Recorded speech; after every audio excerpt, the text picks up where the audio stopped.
In this video, you'll learn how to change the language in eBay.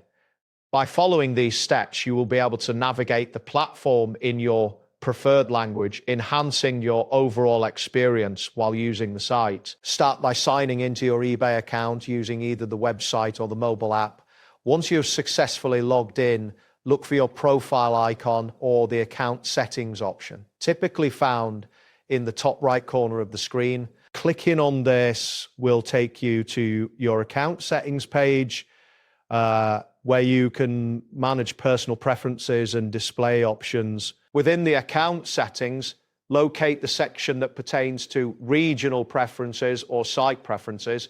This area is crucial as it contains the settings related to the display language. You should see options that allow you to adjust various aspects of your account, including the language selection. Accessing this section is essential to proceed with changing the display language of the platform. Next, find the language preference option within the site preferences or regional settings. This setting controls the language displayed across the entire eBay interface. Click or tap on the language drop-down menu to view the list of available choices.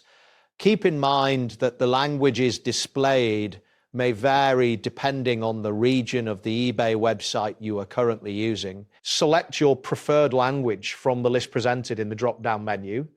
Choosing the correct language is important as it significantly improves navigation and readability. While using eBay, once you have made your selection, ensure that you are ready to proceed to save these new settings. After selecting your desired language, confirm the changes by clicking the Save or Update button located on the page. The website may refresh automatically to apply the new language settings. Once updated, all menus, buttons, and instructions will appear in the language you selected. If you do not see the changes immediately, you may need to refresh the page or reopen the app to fully implement the new settings. And there you have it. Thanks for watching and see you soon